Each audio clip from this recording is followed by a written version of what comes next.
not the problem. Hello everybody and welcome back to the Prince of Persia 2008 epilogue walkthrough. And this is the final part of gameplay that you are going to see, because this is the end of the DLC, basically. The only thing that I've got left to show you is extras, which is going to be fun, somewhat, but A tomb. I hope that's not an omen. we're in a tomb. Must be the It's mausoleum great. of Achaemenes, king of the Ahura when the city fell. He returned liberated from Ahriman. And they buried him underground? Not much of a reward. He refused to be buried in the city. He felt shame for allowing the city to fall. He was laid to rest in secret. Pilgrims found his tomb. They built this. Then we should hope it is an omen. Ahriman can be stopped. But Princess, if I die in the cause, cremate me. These places give me the creeps. So, having a quick look, Achaemenes is kind of one of the Did your people eponymous believe these ancestors of the Let's try to see what Achaemenid they do. dynasty. Apparently one of the first Persian kings or something. There! The wall is tilting. Reigned around 700 BC. I got the point of these at the temple, but what are these plates And, doing? The plates are there to protect the mausoleum from unwelcome visitors. well, at least that's But the you are different estimate. from protecting the dead. And apparently there were inscriptions which labelled him as a king, They wouldn't need to. which may mean that he was the Looks first like we need official to get king down of the to that Persians. mausoleum. The cranks move the So it's quite cool that they've included him here and said he's an Ahura and he left. Which kind of fits this game quite neatly into kind of how things were in reality. Now, if you want to know what the name Achaemenes means, it's apparently a compound which literally translates to something along the lines of having a friend's mind, or characterised by a follower's spirit, or something to that effect, which is kind of cool, I guess.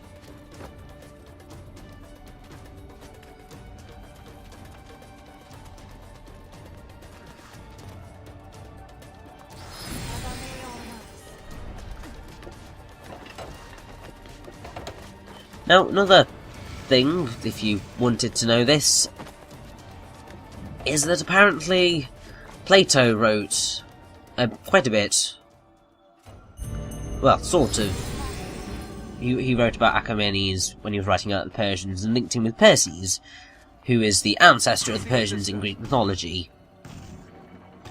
And apparently Achaemenes / Perses, because I think he kind of showed that they were sort of the same person, was the son of the Ethiopian queen Andromeda and the Greek hero Perseus, and therefore a grandson of Zeus.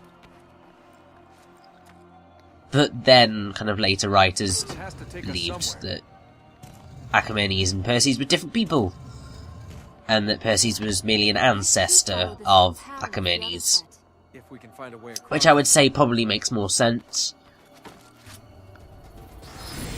But when it comes to Greek mythology and different people in things, you get into a really messy situation. Because the Greek gods and the Roman gods are essentially the same, but they just have different names. And after kind of the whole name change type thing, the perspective on them all altered slightly. What was it like? What? You And didn't this say. is going to be quite interesting, I I think. mean, you've been there and back. What was death like? I saw light.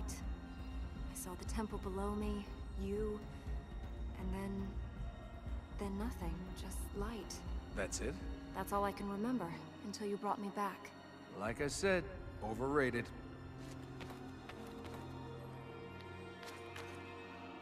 I totally agree with the Prince that death is really, really overrated. Although, it's still a terrifying thing. and not something that anybody should take lightly.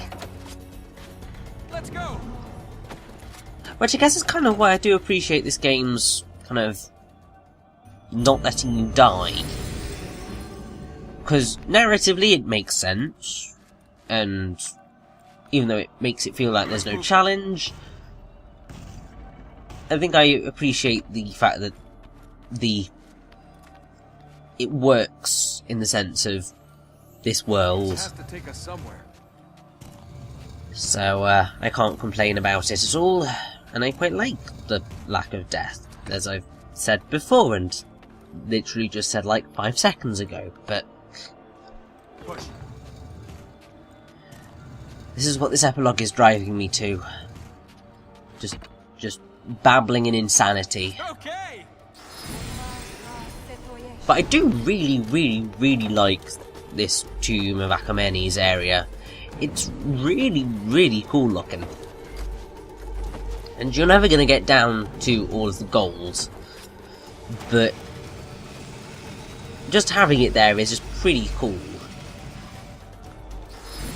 And I haven't been talking about the sort of puzzle at all, because, I mean, it's really simple. It's essentially just move the cranks to get the things in place, and it's very obvious when they're in place because, you know, you have a single path to get across, and that's it. This king, how did he and the Ahura fight Ahriman last time? They were pushed back, almost destroyed before Ormazd joined them. It took Ormaz's power to stand against Ahriman, to defeat him, and even then they were almost destroyed. But they fought. They found an answer. They won. You created this mess. Now you want to believe I can save you from it. There aren't simple answers. We can stay alive for now, but that won't stop Ahriman. He will sweep the world clean of all who oppose him. You know what Ahriman did when you died? Gloated. He was happy. He wasn't scared. He wasn't angry. He knew he was going to get out, that there was nothing to stop him escaping. That's why he's after you now. He's afraid you can stop him. Then he fears for nothing. We can run, gather the light, but the shadows will lengthen and there is nothing we can do to stop it. You're wrong. I thought I was the one that left everything behind and didn't care. I thought you were the one who didn't believe. There's something about being swallowed by a god and seeing people come back from the dead that changes your perspective. I don't see how you can have lost your faith and kept your powers. I don't know why. You just can't admit you were wrong. You don't know what you're talking about. If this king can stand and fight after the city is lost, why not you? He didn't stand. He ran in fear like the others until Ormazd finally heard their pleas. Then we get a message to Ormazd. What do you think the Ahura have been doing for the last 1,000 years? 20, 30 generations we have called out to him, and nothing. That is why our faith crumbled. The city turned to dust. Your faith didn't crumble. And your powers haven't either. If they come from Ormazd, you must have some connection with him. You had no right to bring me back. You've endangered everything, everyone with what you've done. And you deciding to offer your life without saying a word was just fine? We had one chance to seal him away. One chance to save things for another 1,000 years. And now it's gone. He would have got free. You must see that. So, yeah, you can see why earlier, as in last part earlier, I was frustrated. All your life you knew what would happen. Because Elika's absolutely incensed by what the prince did. And just the warring personalities going on here is just insane. But I really do think that that kind of conversation that they had just then, it really shows kind of what happens when you have this sort of thing happen. It was needlessly vague, but you get what I mean. But we have a lovely quick fight with the Morning King here. And very shortly afterwards we are going to have a fight with the Shapeshifter. That's always fun. But don't worry, we are near the end of the DLC now, which is basically why they are throwing more fights at us. Also, because I felt that he got more health back. Wonderful! Because we just need to prolong this fight even longer.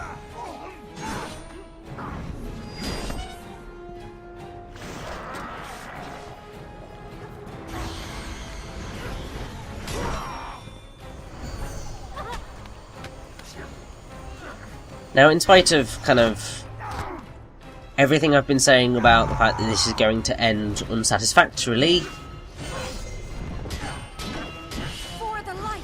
the kind of final platforming challenge is quite fun. So, look forward to that when we eventually get to it. Also, I didn't realise that this lighter could heal himself. It's like, come on, dude. Did you have to have that kind of power? Really?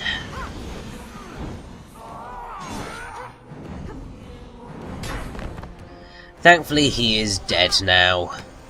Or at least dead for now. And we can make our way over to where we are going to have to face the shapeshifter all over again. You always talk of power, and you always run away. We are getting out of here. Let's get out of here before he comes back. You got me into this, remember? I told you to leave. Well, you should have said it louder.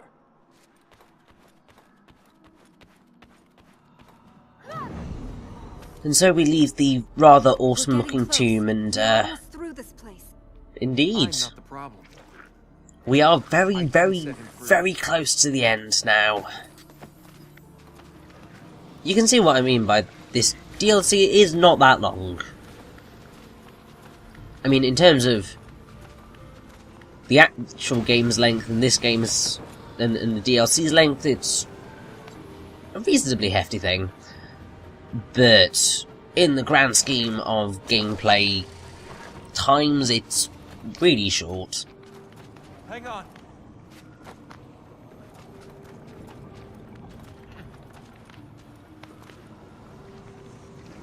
Also, we're touching corruption, we should be getting sucked in, and thankfully we're not, because that would be evil.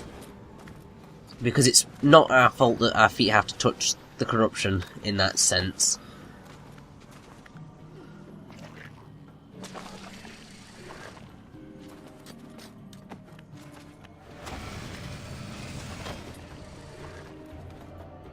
And oh look, big square room. Doors. Hello, Mr. Shapeshifter. Thankfully this is the last time that we are going to face this blighter. Although, rather stupidly, I believe this might be the one where I decided to, you know, just fight it out. Instead of be a smart person and just keep trying to get him through the bloomin' hole. Because otherwise these fights just last forever. And fights that last forever just get boring after a while.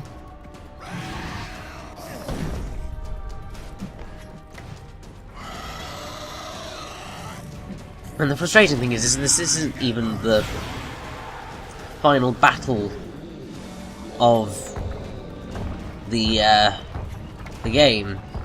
No, look, he transformed back into the warrior, which means we've got to throw him over the edge again. Ugh. They really should have thought over the shapeshifter a little bit more, because this whole shape-shifting back thing is really, really stupid.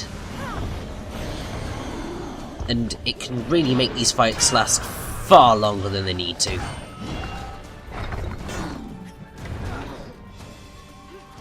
Yeah, we've got one more fight after this. Thankfully it's quite a cool and sort of multi-tiered fight. But still, oh dear.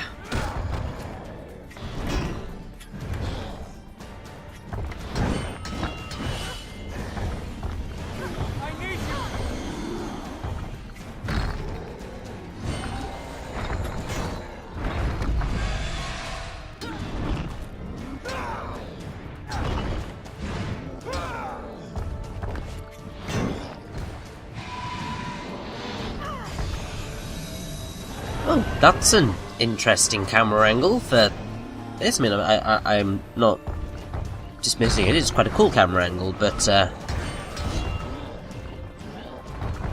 just slightly odd. Also, the whole Elika popping in and out during the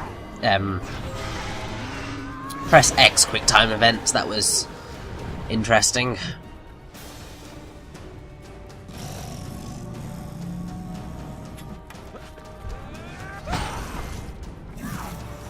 I really wish I was better at some of these quick time events. Because really they're not difficult. It's just that I think sometimes you press the button and it doesn't read it properly. It's all in the slight bugginess of the DLC. You probably also heard kind of slight audio cuts and kind of seen a lot more screen tearing kind of throughout, and it's slightly frustrating because it just makes it look slightly sloppy.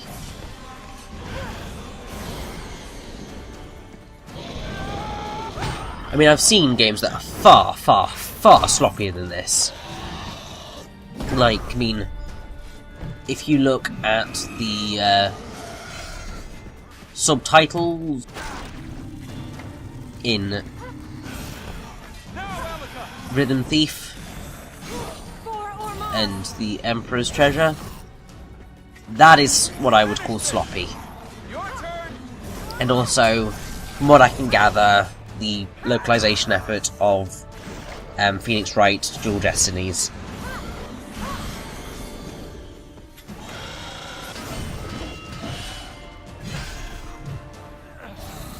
And thankfully the Hunter is nearly done. Well, the Shapeshifter is nearly done for good. And then we never have to see his ugly mug ever again. Which I'll be incredibly grateful for.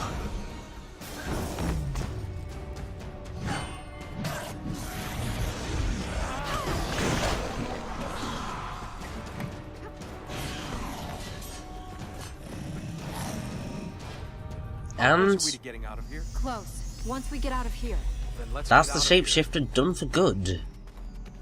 Kind of. He disappears on a bit of a whimper, but you could say that the same goes for this game as a whole, with the epilogue included in the overarching story, because I mean it is.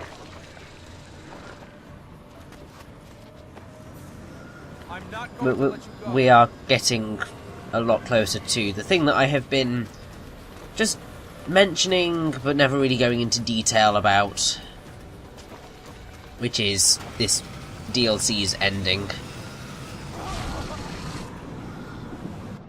And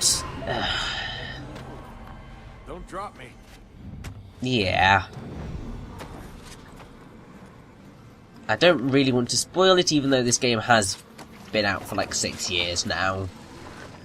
Because it may not be quite what you're expecting, unless you do know what happens, and in which case I'm just blathering on about something you already know about.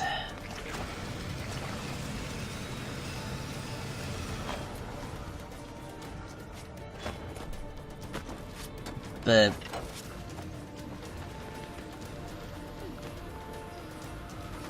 I'd say if there's any sort of comparison I can yield, Final Fantasy XIII-2 is probably the best example I can give as to quite how unsatisfying this epilogue DLC is, and how the story ends. Obviously that's incredibly unhelpful if you've never, you know, Do you know where we're going? played Final Fantasy 13-2, but still.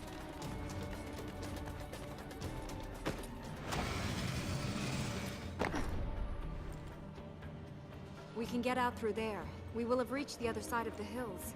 They'll shelter us from Ahura for a while.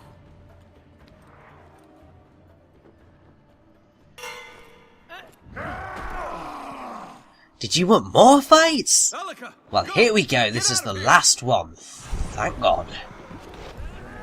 Or, to be more accurate, I should say thank on Mars, because obviously that's the world that we are inhabiting right now. Your sword cannot harm me.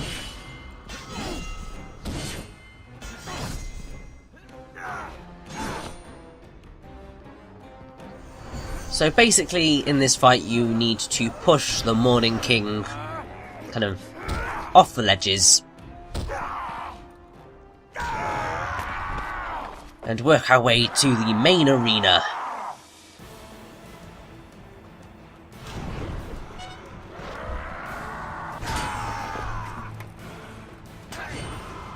I really wish there was a slightly quicker way of moving to the side.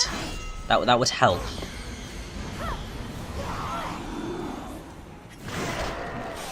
But yeah, you have probably noticed at this point that nothing you do will harm the Morning King.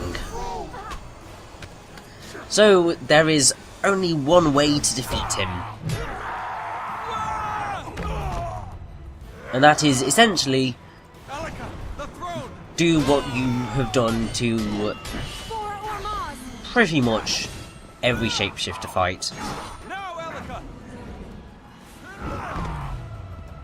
We have to find a way! Your turn! Finish this! I need you! So here we go. The throne! It's time to push him onto this bloody throne. He can sit there like a king.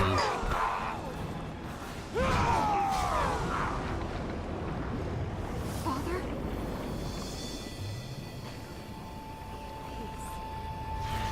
Alika, get back! Get back!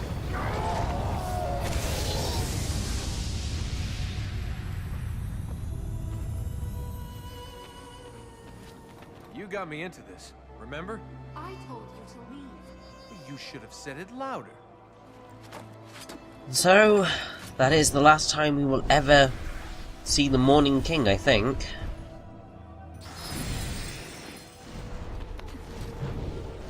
And as we make our kind of final move, because this is our final platforming challenge of the entire game, I'm going to bring up something that you may not know exists. So around the time of Prince of Persia 2008, a DS game was brought out in the same universe. It was a spin-off. And it was called Prince of Persia: The Fallen King.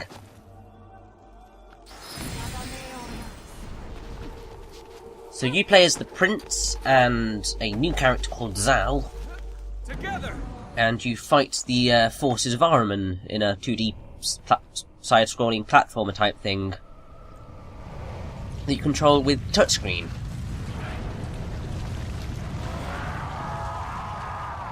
And basically it follows right on from the events of this game. We have to keep going! And Ahura, Is he here?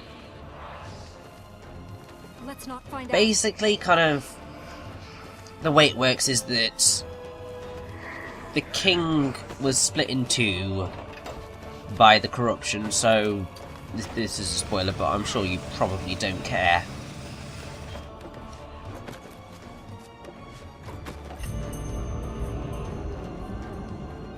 So Get to the exit! yeah, so Zal is Watch your the father. uncorrupted version of the king.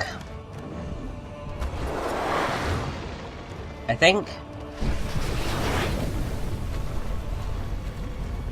Although this might be a different king. I have no idea.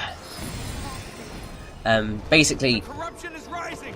Prince of Persia: The Fallen King was received generally quite negatively.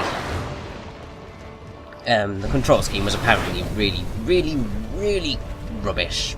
So,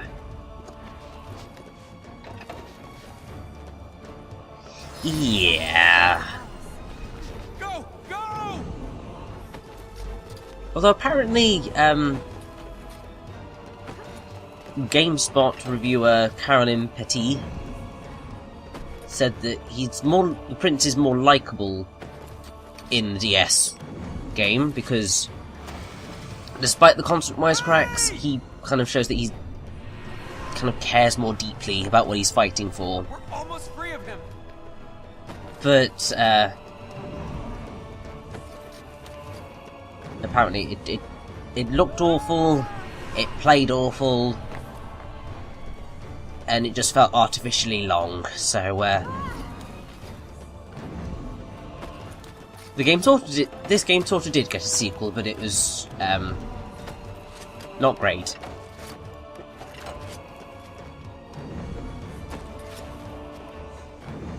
And I would much prefer kind of an actual sequel,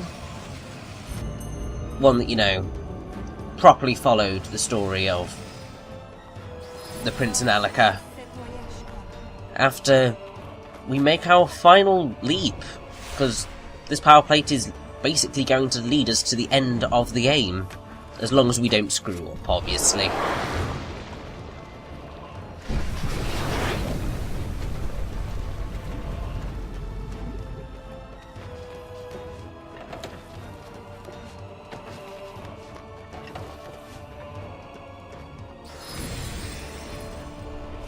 Yeah!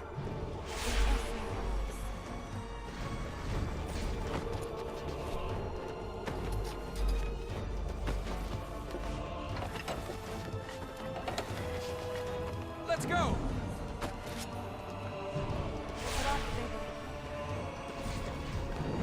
And I believe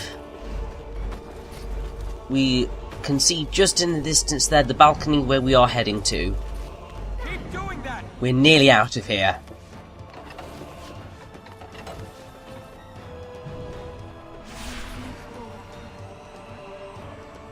Alika?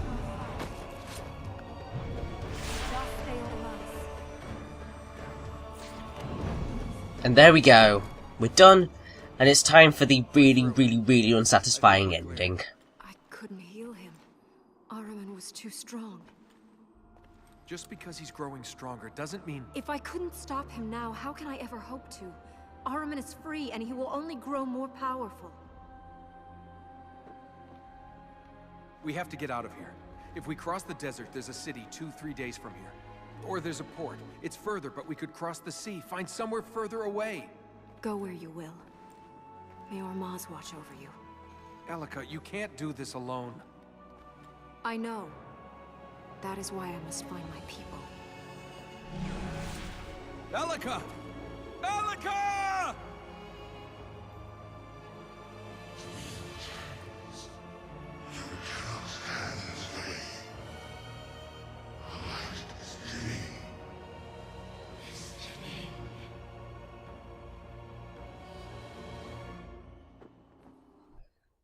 So, yeah, it's a bit depressing, really, and it's really unsatisfying because it's basically just a cliffhanger for something that's never coming. And that makes me sad, because I was like, I'm invested enough in the story of the Prince and Alika to want to know what happens next, but it's not happening. At least at last check. Who knows, Ubisoft may surprise me, but I doubt it. And, yeah, so, the epilogue is much more challenging than the main game, but it's fun. And that basically brings me to the end of the Prince of Persia 2008 walkthrough. The only thing I have left to show you are a bunch of extras, which I will do in the next part. But that's it. Thank you very much for watching. Join me in the extras and join me for whatever wonderful game I decide to do next. I'll see you then.